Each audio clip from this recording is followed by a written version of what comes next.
start. Hi, welcome to the 713 Houston Sportscast. I'm your host, Ruben Calavillo, and what a weekend it was for the Houston Texans as B.O.B., Bill O'Brien, and the Houston Texans organization decided to make a number of trades. We are going to go down by one. Each one, I'm going to give you a grade, how I feel about it, how I think it's going to, help or, not help the Texans in the future.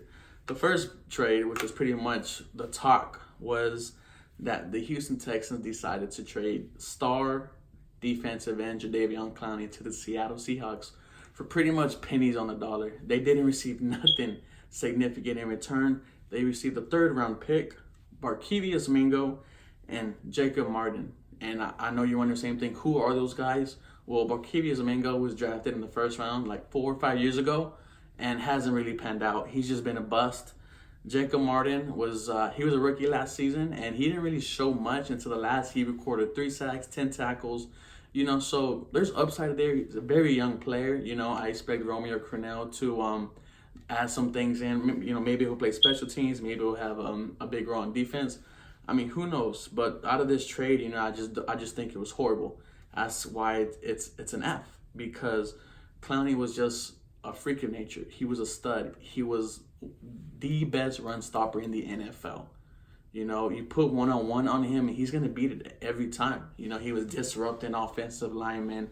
He was beating double teams. He was just a force of nature, and really one of my favorite players on the Texans. I was cheering for him when he got drafted. He played his first game against Washington. Unfortunately, the last game against the Colts, where ended up being his last game as a Houston Texans, where we lost in the wild card round. I wish Clowney nothing but the best. I know for a fact that they're gonna pay him all the money he wants, and I know that he's just gonna ball out there. But my whole thing about this whole situation is that it was bad on both parts. It was bad because Clowney wanted a lot of money, which is I don't really blame him for wanting a lot of money. But, he wanted Aaron Donald money. He wanted Khalil Mack money. And he's nowhere near those two players. What those two players have is double-digit sacks. Clowney in his 5 years has not gotten more than 9.5 sacks a season. And I think that was one of the reasons why they just, Bill O'Brien did not want to make him one of the highest-paid defensive players in the NFL. But, that's over with. I wish him nothing but the best. Jadeveon Clowney is now a Seattle Seahawk. Hopefully we don't play him anytime soon. We might next year if we make it to the Super Bowl. Hopefully, that's the goal. The next trade we had wasn't really a big trade. I'll give it just a C plus, just because it was there. It was that the Texans traded a second-round pick to the Patriots for cornerback Keion Crossen. He's not really going to be on the field that much, during the season. I mean, who knows? He might. But he's just a body for depth chart. He's just going to be a special team guy. Hopefully, I heard that there's a lot of raves about him, and it takes the organization. And I mean, who knows? He might be something. He might not. But this trade wasn't really sexy for me. The third trade that went on, which I actually thought that this was a very good trade. This is why I give it a high C plus, low B minus, was that the Texans traded Martinez Rankin for running back Carlos Hyde, who was on the Chiefs. And the reason why I like this trade is because Carlos Hyde could do a lot of things. He could catch the ball, he could run the ball, he could block. He could do all those things that just, what we really need right now after losing Lamar Miller for the season with a torn ACL. His last 2 seasons in San Francisco, he had over 900 yards each two. Then, for last season with the Browns, he didn't really do that much. Well, besides that one game where he had like 2 to 3 touchdowns. And I just think that it was, just the wrong fit, the wrong organization. Like who could blame him for being on the Browns? Like, come on, it's not a run-well organization. And I really believe that Bill O'Brien is going to have a place for him. Like he traded for him. He's going to have runs, passes, all these things designed just for Carlos Hyde. And the reason why I love the trade is because Martinez Rankin, like I said, he was not going to make the team regardless. He was not a good offensive lineman for this team. He led enough sacks. He was not doing good in training camp, and it was just one of the trades where I actually liked myself. Now the big trade that happened came around 3:00, I believe. It was when the Texans decided to trade 2 first-round picks, 1 second-round pick, Julian Davenport and Johnson Patamosi, for franchise left tackle Laremy Tunsil and wide receiver Kenny Stills from the Miami Dolphins. And for me, I give this trade I gave it, if it was just for Laremy Tunsil, I'll give it a B plus, high A minus. But with adding Kenny Stills on there, it gives them an A plus. First, before I get to Laremy Tunsil, I'm gonna get on Kenny Stills. To me, I think Kenny Stills has a chance on this team to be a 1,000-yard receiver. And, last season he had 553 yards, 6 touchdowns, but, who was throwing him the ball? Ryan Tannehill, Matt Moore, Brock Osweiler? No, he wasn't going to get any type of yards from those quarterbacks. And now he has one of the best young quarterbacks in the league in Deshaun Watson. I fully believe that he's capable of getting 1,000 yards. And the reason why I think that is because Will Fuller cannot stay healthy. I mean, I hate to say it, but he can't. Last season, torn ACL. The season before, I think it was the collarbone, and he just hasn't managed to stay on the field.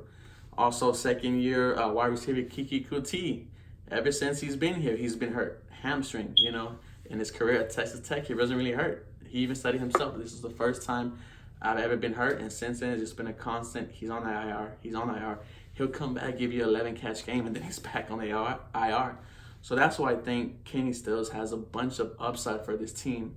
That's why I really think that this receiving core is the number one receiving core, because if all these guys are healthy, you're gonna have to pick your poison. You have the number one wide receiver in the NFL, DeAndre Hopkins. You have one of the best deep threats taken off the top in Will Fuller, and then you have Kenny Stills in the slot. Who's gonna be able to stop that? Nobody. You're gonna have to either get to the quarterback or just pray to God that Deshaun Watson misses, and Deshaun Watson does not miss.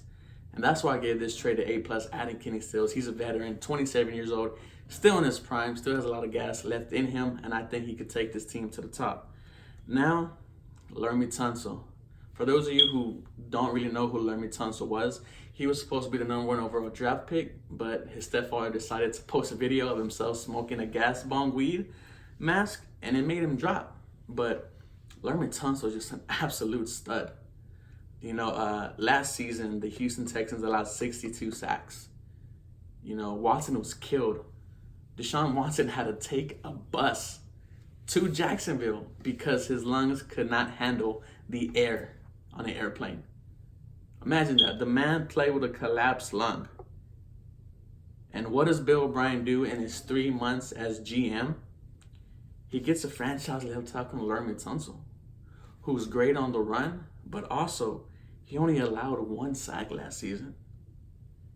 Like, that is just astounding, And a lot of people are saying, well, where's the Pro Bowls? Where's our Pro? Well, he hasn't really been on a good team. People on good teams, they get that recognition, they get those accolades, and I just think he is a left tackle waiting to be a Pro Bowler, all pro. I am very high on Laremy Tunsil. I'm also high on it because of the effect it has on rookie Titus Howard. And Laremy Tunsil's rookie season, he played left guard, transitioned to left tackle. They have Titus Howard right now as left guard. They should put Titus Howard's locker right next to Laremy Tunsil, so he can learn from him. Because Laremy Tunsil is your franchise left tackle for the next 7, 8, or 9 years. All of Deshaun Watson's prime, Laremy Tunsil is going to be protecting his blind side. And Laremy Tunsil makes the offensive line better. As the saying goes, you're only as strong as your weakest link. Well, the chain just got tighter, just got stronger. Well, Laremy Tunsil, he's going to come in day one and just make an impact. The dude is a behemoth. He is big. He is huge. He makes DJ Reader, a stud defensive tackle, just look absolutely small. And this is why I have hopes for this Houston Texans offense. As we look at the team from top to bottom, you have DeAndre Hopkins, Will Fuller, Keion Crossen, Kenny Stills, Jordan Thomas, Jordan Akins. Those are your pass catchers. All are very good. All could catch the ball. All could run. And then you add in Duke Johnson, who was on the Browns and is just he could do Alvin Kamara, Christian McCaffrey type stuff, which is not only can he run the ball, but he can receive the ball. He is a prototype wide receiver running back, and it is just an amazing to have him on the team. I wanted him, and we only got him for a 3rd round pick. And the reason why I think this is going to work And I give a lot of credit to Bill O'Brien because we always complained that the Texans didn't make moves. Rick Smith was not aggressive, and we always complained about that. That's why I believe he was fired. And then we thought, okay, we bring in Brian Gaines. Hopefully Brian Gaines does something. And he wasn't aggressive at all. We wanted Andre Dillard. He could have traded up just one spot to get him. Chose not to. Dillard is now in the Eagles. Donald Penn was available. Redskins got him up. Trent Williams is still on the trading block. Not on the trading block, but he does not want to play for the Redskins. And yet Brian Gaines did nothing. And that's one of the reasons why he got fired. And this kind of got me thinking, we know of the Belichick tree. We know that the coaches who come out of the Belichick tree are not really successful. They're really not. And the reason why I believe is that this is going to work is because Bill O'Brien has something that the other coaches did not have, and that was complete control of this team. The other ones, they have a GM, they have the VP, they have executives. No, Bill O'Brien is a GM, he is a VP, he is the executive. He has complete control of this team, and he's not going anywhere. So I'm sorry to say for the people who just absolutely hate Bill O'Brien, but this man is not going to be leaving anywhere. Anytime soon, he's going to be on this team. Bill O'Brien has been the Texans GM for the past 3 months. He brings in Duke Johnson. He brings in Laremy Tunsil, Kenny Stills, Carlos Hyde. All of these players he's brought in, and now this team went from just an average, maybe above average offense to potentially one of the most electrifying offenses this league has ever seen. Maybe the show on turf part 2. Who knows? But what you have now is you have weapons around Watson. And now you have Laremy Tunsil leading the charge with those offensive linemen, and he has protection. There is no telling give Deshaun Watson time. There is no telling what he could do. He will pick defenses apart. Now, a lot of people are also scared about the Texans defense. Losing Clowney is very big. Trust me, it takes away the whole right side of the defensive line. But I believe people forget of how good Whitney Merciless was. We all know last season how he wasn't really used that much because of Clowney being there. A fun fact is that Merciless has something that Clowney does not have yet, and that is a double-digit sack season. 12 sacks. I believe he could get you those sacks. I believe he could get 12, 13, maybe even 14 if he messes around and just becomes a stud. He obviously wants it this year. If you see him on Twitter, he wants this real bad. He wants to be a huge asset on his team. DJ Reader is becoming one of the best defensive tackles in the NFL. He's going to help. And let's not forget about maybe the best defensive player in the past 10 years of J.J. Watt. The man broke his back twice. Came back 16 sack season. I believe this defense will be just fine. When you look at the linebackers, Dylan Cole, Zach Cunningham, Bernard McKinney, all are very good. Bernard McKinney just came off his first Pro Bowl. I believe Zach Cunningham will have just a monster year this year, and Dylan Cole will have a great year as well. Secondary, adding Bradley Roby. I think Bradley Roby's going to be a stud for this team. I think he's going to have a breakout year. I think we will sign him long term, and he's just going to be a cornerstone for the next 4 or 5 years. The safeties, Justin Reed and Tashawn Gibson. Tashawn Gibson is a tight end killer, which is going to come in handy because we play a lot of tight ends. We play Travis Kelce, Greg Olsen, very good tight ends in this league. And Tashawn Gibson is known for shutting down tight ends. Second-year man Justin Reed, he's looking to become one of the best safeties, if not the best safety in the league. And then you go to the other side, the cornerback. You have 14-year veteran Jonathan Joseph. His knowledge of the game is what makes him good. He's in the war room. He's in the film room studying his butt off, and that's what still makes him relevant. He'll give you a pick six every single year, and he's done that since the time he's been in Houston. Then you have rookie cornerback, my favorite, who's going to be my favorite player, Lonnie Johnson. I highly believe Lonnie Johnson can be the next great corner in this league. He's 6'2", has a body type, has the wingspan. He reminds me of a young Jalen Ramsey. hopefully Jalen Ramsey comes next season. We might have to break the bank out, but hopefully he becomes a very good defensive player. And besides that, just to sum up this season, I think we are going to be okay on the defensive end. The 4 teams that made the AFC, NFC Championship last season, the Saints, the Rams, the Chiefs, the Patriots, 3 of them, besides the Patriots, because they're very good on defense, they didn't really have that good of a defense. But what they did have was an electric offense. Chiefs had an electric offense. Rams had an electric offense. Saints had an electric offense. The Patriots, all they had was Tom Brady. And as we all know, Tom Brady is one of the best, and not the best, quarterback to ever play in the NFL.